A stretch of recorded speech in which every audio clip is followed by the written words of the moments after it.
My younger brother named his baby after me. I thought it was the ultimate honor, but it was all just a smokescreen to hide 15 years of betrayal. I don't even know who my family is anymore.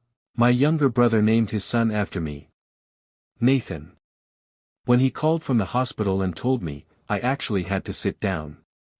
For most of our adult lives, Evan and I had never been especially close. We weren't enemies.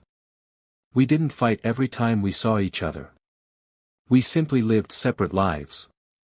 So hearing that he had given his first son my name felt bigger than I knew how to explain. I thought maybe it was his way of telling me that, beneath all those years of distance, I still mattered to him. I bought that little boy his first baseball glove. I opened a savings account for him. And for almost 11 months, every time someone told me how meaningful it was that Evan had honored me that way, I felt something inside me soften toward my brother. Then, at a family gathering, my cousin Rebecca pulled me aside and said something I still remember word for word. "Nathan, I think it's incredible that you're so supportive after everything Evan says you put him through." I stared at her. "What are you talking about?" Her smile disappeared. She looked confused. Then worried. And finally, embarrassed. "Nathan, you know. The money. The business. Your parents almost losing the house because of you." I felt the room tilt. Because none of that had ever happened. But what Rebecca told me next was worse. For years, Evan had apparently been telling people that I had nearly destroyed our family financially. And that he had spent most of his 20s cleaning up the mess I left behind. Then Rebecca told me why Evan said he named his son after me. It wasn't because he respected me. It was because, according to him, naming the baby Nathan proved he had forgiven the brother who ruined his life. There was just one problem. I had never ruined anything. And by the end of that evening, I would learn exactly whose mistakes Evan had been hiding behind my name. Growing up, Evan was the kind of kid people immediately liked. He could enter a room full of strangers and somehow leave knowing everyone's name. Teachers loved him. Neighbors trusted him. Relatives called him charming. I was different. I was quieter. More serious. Our father used to joke that I was born 40 years old. By the time I was 16, I already had a weekend job at a hardware store. I saved almost everything I earned. Evan spent his money as quickly as it reached his pocket. Back then, none of that bothered me. He was 7 years younger. I treated him like a kid because, for most of our childhood, he was one. When I left home at 22, Evan was only 15. I moved 3 hours away for work. Over time, the age difference turned into distance. I built a career in commercial property management. I got married. That marriage eventually ended quietly, without children. Evan stayed closer to our parents. He went through several jobs before eventually starting a small marketing company. From the outside, he appeared successful. Nice house. Nice clothes. Confident personality. Family photos that always looked perfect. Whenever we saw each other, we were polite. But there was always something underneath the conversation that I couldn't identify. He would make little comments. "Must be nice not having responsibilities." Or, "You always knew how to avoid family drama." At the time, I thought he was teasing me. Now I understand those comments were part of something much bigger. The call came on a Tuesday morning. I was sitting in my office looking over maintenance reports when Evan's name appeared on my phone. I almost let it go to voicemail. We rarely called each other. But something told me to answer. "Nate," he said. His voice sounded different. Emotional. "Claire had the baby." I smiled immediately. "Everything okay?" "Everything's great." There was a pause. Then Evan said. "We named him Nathan." For a few seconds, I didn't speak. I genuinely thought I had misunderstood him. "You named him what?" "Nathan Cole." I leaned back in my chair. After me? Evan laughed softly. Who else? I remember staring through my office window. There are moments when a relationship suddenly feels different. That was one of them. All the distance between us seemed smaller. All the awkward holidays, short phone calls, and missed birthdays suddenly felt less important. I told him I was honored. He said, "You're my brother. Whatever happened between us, you're still my brother." That sentence should have bothered me. Whatever happened between us. At the time, I assumed he meant our distance. I didn't realize he was referring to a story he had invented. I met baby Nathan 3 days later. He was tiny. Wrapped in a pale blue blanket, asleep against Claire's shoulder. Evan stood beside her looking exhausted and proud. When Claire handed the baby to me, I felt nervous. I had held babies before, but something about holding a child who carried my name felt strangely personal. Claire smiled. Evan really wanted the name. I looked at my brother. He gave me a small nod. I said, "Well, I hope this little guy grows into a better Nathan than I did." Claire's expression changed for half a second.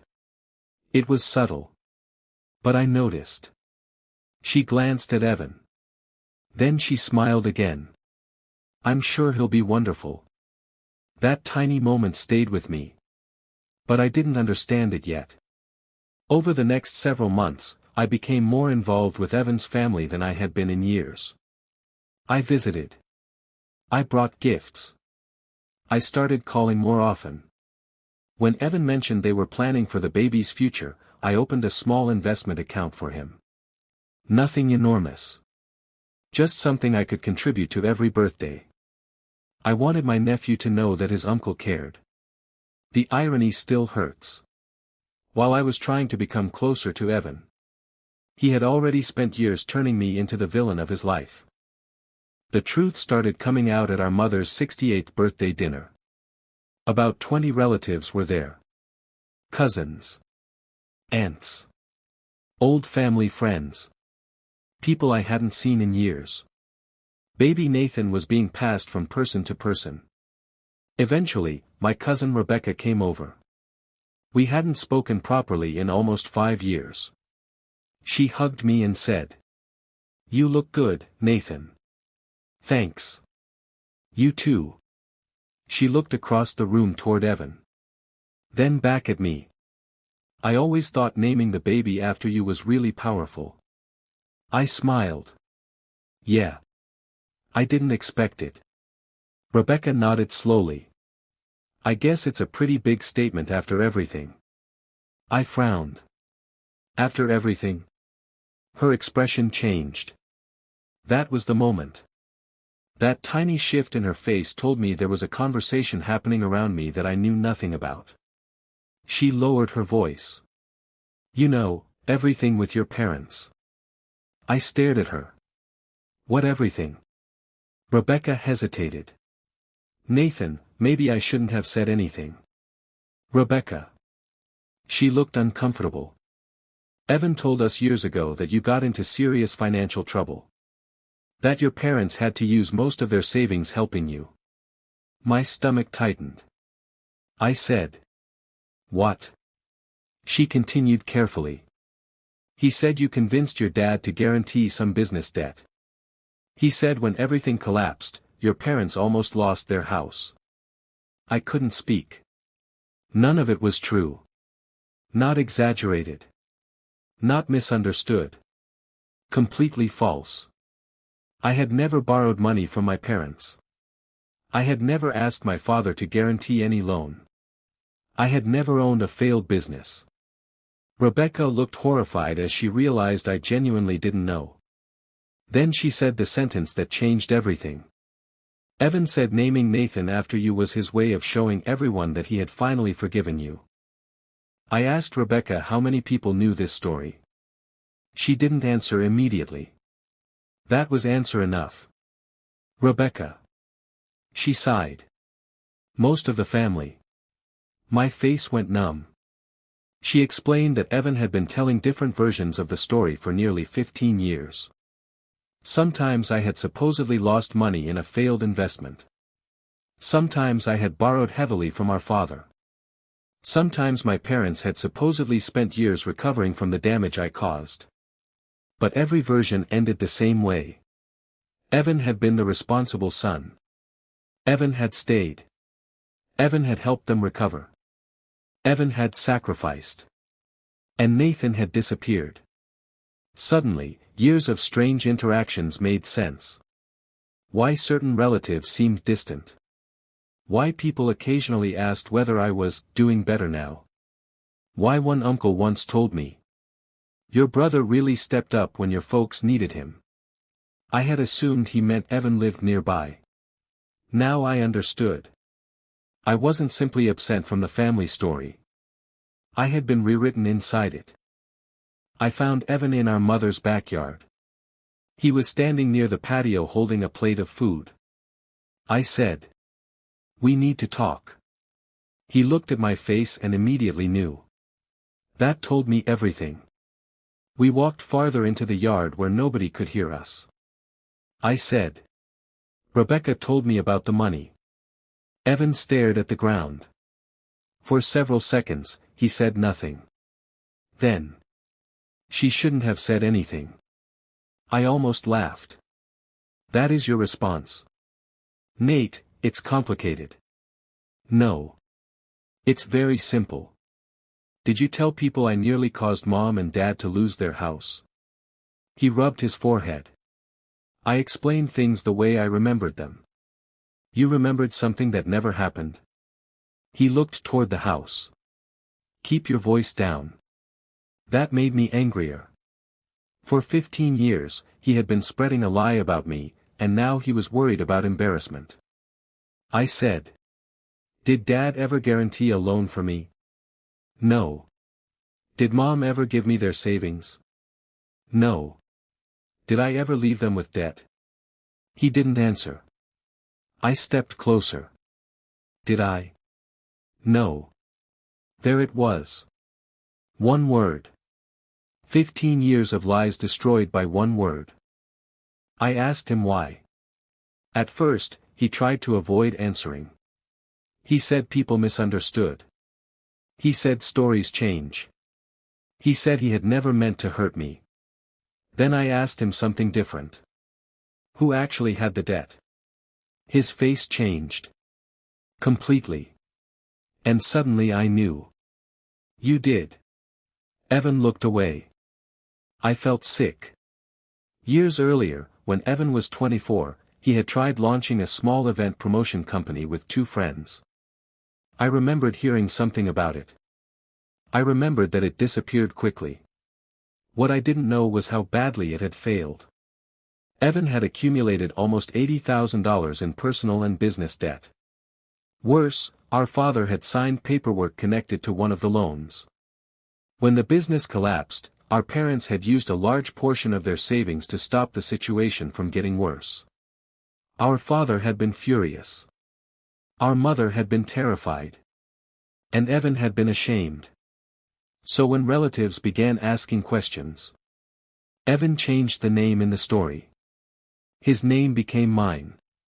I asked him how it started. He finally told me. One afternoon, our aunt had called our mother. She had heard there were financial problems. Evan was sitting nearby. Our mother didn't want to discuss details. She simply said, "One of the boys made a financial mistake. We're handling it." Our aunt assumed she meant me.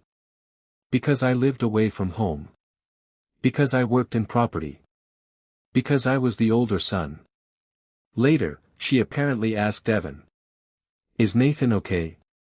And Evan said, "He'll recover."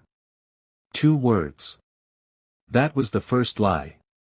He didn't invent the story immediately. He simply allowed someone else's misunderstanding to protect him. Then the misunderstanding spread. And each time it spread, Evan added another detail.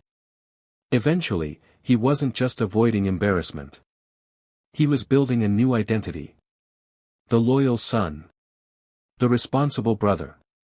The person who stayed behind and repaired the damage. My reputation became the price of his redemption.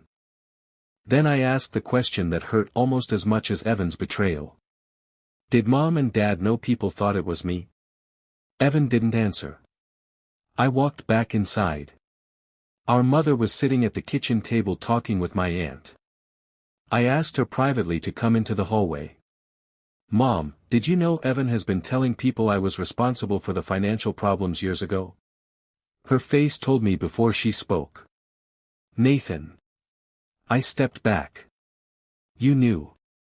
She looked ashamed. We knew there was confusion. Confusion? My voice broke. Mom, people think I almost destroyed your life. She started crying. We thought it would fade away. 15 years isn't fading away. Then she said something I'll never forget. Your father thought correcting everyone would embarrass Evan. I stared at her. So embarrassing Evan was worse than destroying my reputation? She didn't answer. That silence hurt more than anything she could have said. Driving home that night, I finally understood why the lie had survived. I wasn't around enough to contradict it. I had built a separate life. I rarely attended extended family gatherings. I didn't talk about money. I didn't explain myself. And Evan understood something dangerous about quiet people. If someone tells a story about you and you're never in the room, people eventually stop remembering that they only heard one side. My silence hadn't caused the lie. But my absence had made the lie easy to maintain. For years, relatives had looked at Evan and seen loyalty. They looked at me and saw distance. Nobody asked whether those two things were connected to the story they had been told. 3 days later, Evan came to my house. I almost didn't let him inside.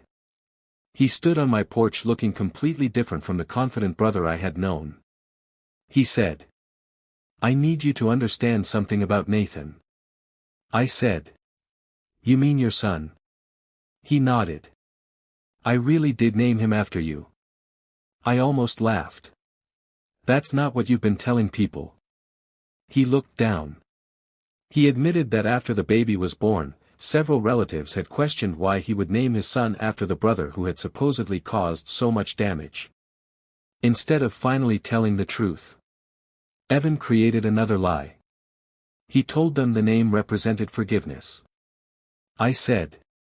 So even the gesture that made me think we were finally becoming brothers again became another way for you to make yourself look generous. He closed his eyes. I didn't know how to undo everything.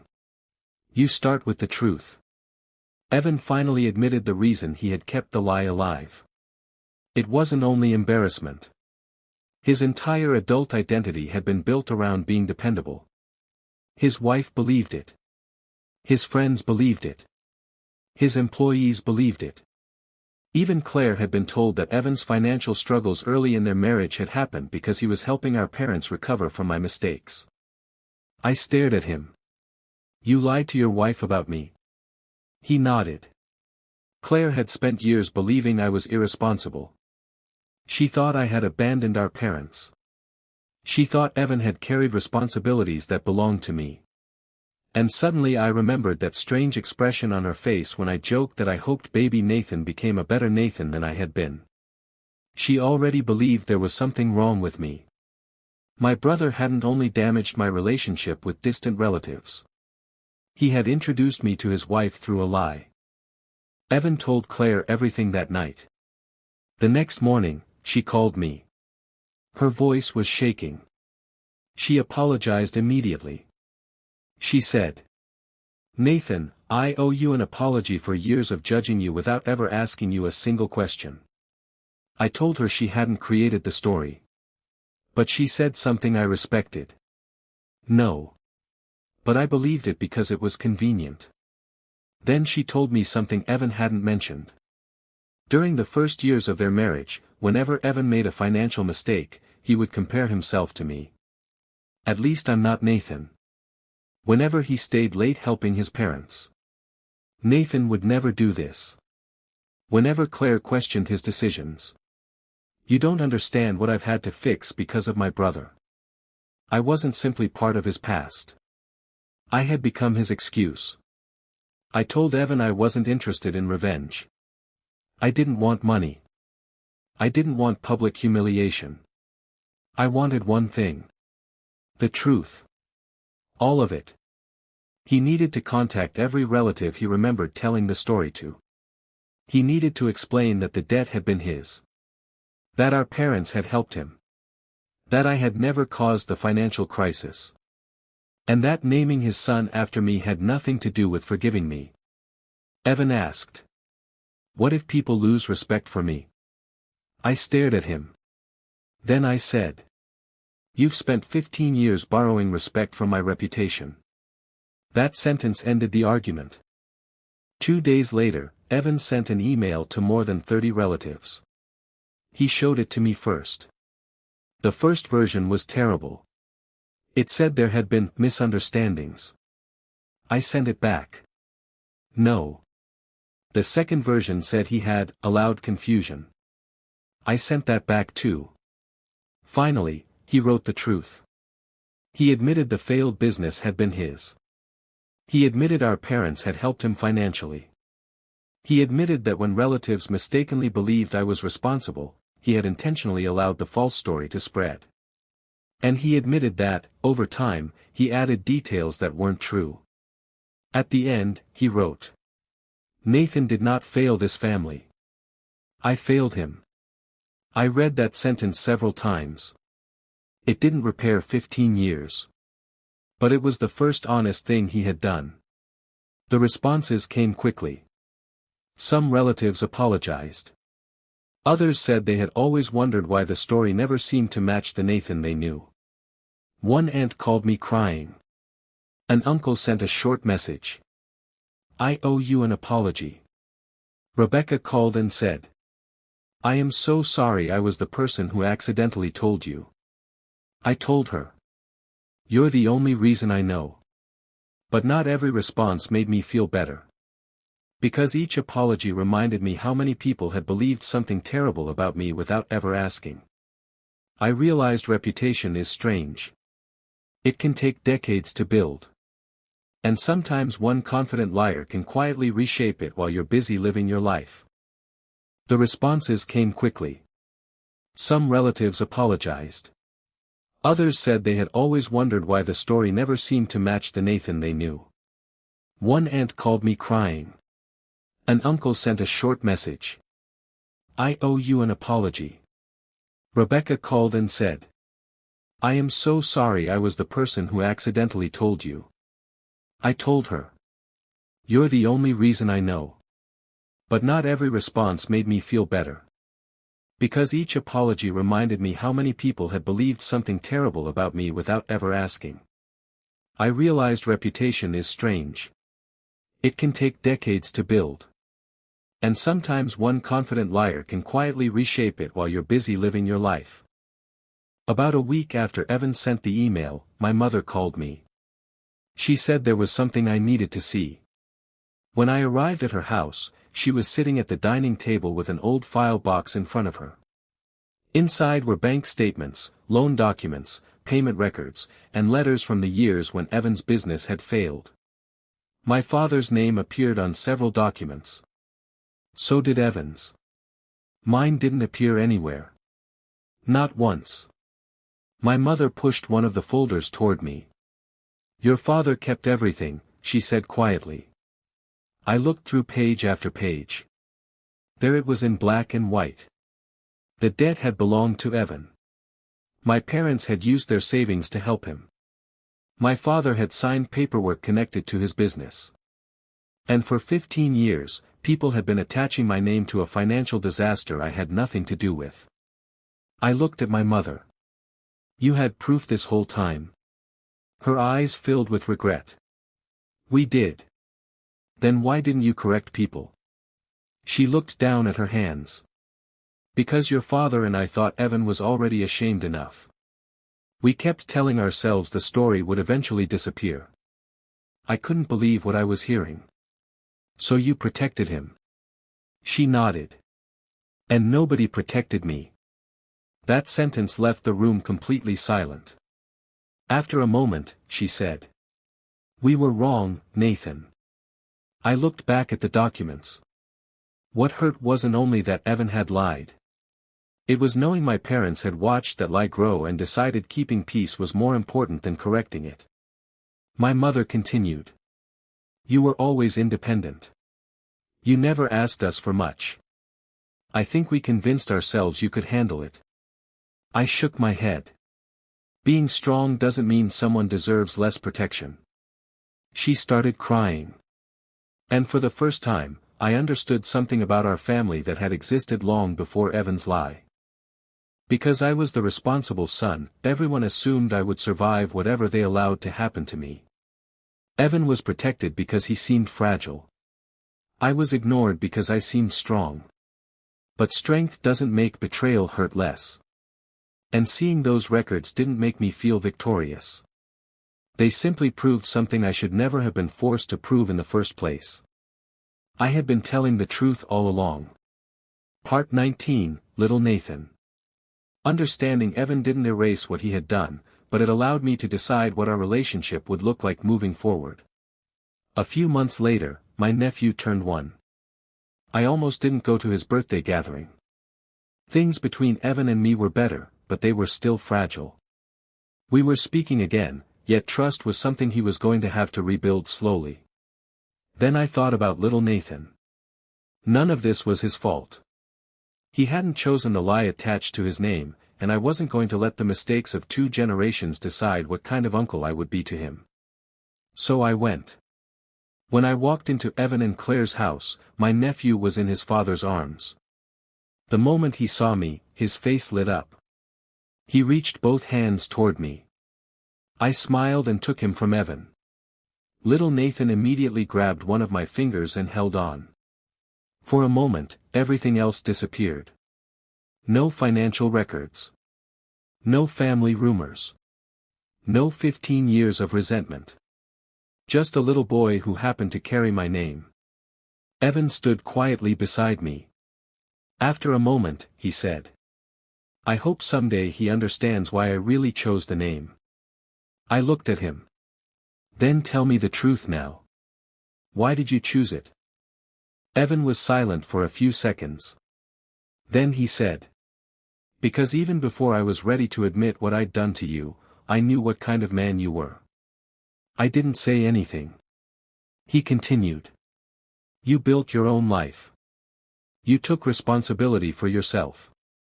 And after everything I said about you, you still showed up when my son was born.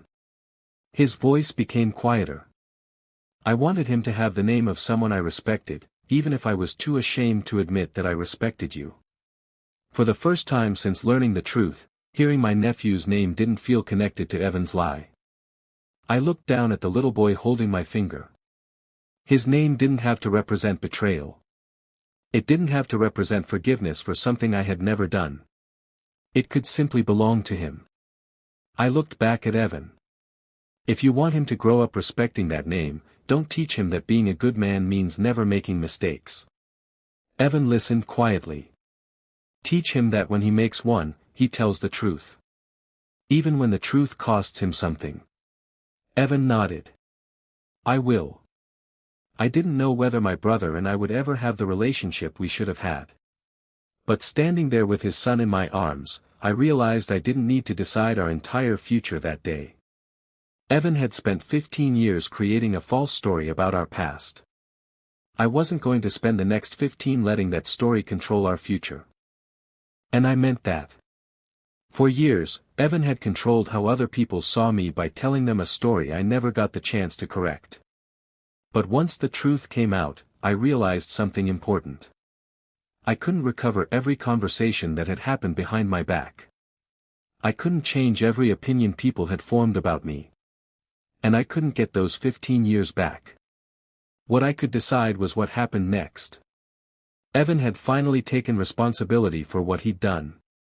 Not because admitting the truth was easy, but because for the first time, keeping the lie had become harder than facing it. That didn't erase the betrayal. it didn't automatically restore my trust. But it gave us somewhere honest to begin. As I stood there holding little Nathan, I thought about how differently that name felt now. When Evan first told me he'd named his son after me, I thought it was an honor. Then I discovered he had turned that same name into part of his false story. For a while, I wondered if I would ever hear my nephew's name without remembering what my brother had done.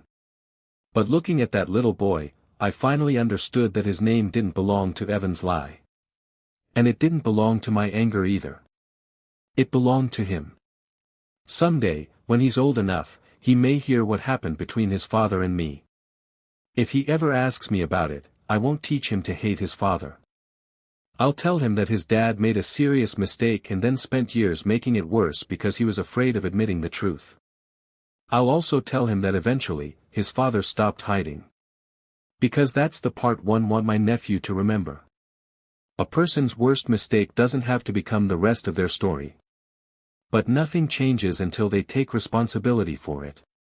Evan nearly destroyed our relationship trying to protect his reputation. In the end, the truth cost him exactly what he'd been afraid of losing. People saw that he wasn't the flawless, dependable man he'd spent years pretending to be. But something unexpected happened. They also saw a man finally willing to admit what he'd done. And for the first time in 15 years, they saw me without Evan's story standing between us. I wasn't the brother who ruined the family. I wasn't the son who disappeared after leaving everyone with his mistakes. I was simply Nathan. And that was enough. The strangest part is that Evan's biggest lie was finally exposed because of the one decision he probably thought would make him look the most forgiving. He named his son after me. One innocent question about that name eventually caused 15 years of lies to unravel. So when people ask me now how I feel about sharing my name with my nephew, my answer is simple. I'm proud of it. Not because his father named him after a perfect man.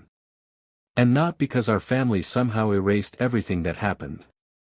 I'm proud because that little boy's name now reminds me of something far more important. The truth can be delayed. It can be hidden behind reputation, shame, and silence. But once someone finally has the courage to face it, a family doesn't have to keep living inside the lie. Evan gave his son my name. For almost a year, I thought that was the greatest honor my brother had ever given me. I was wrong. The greatest thing he eventually gave me wasn't the name.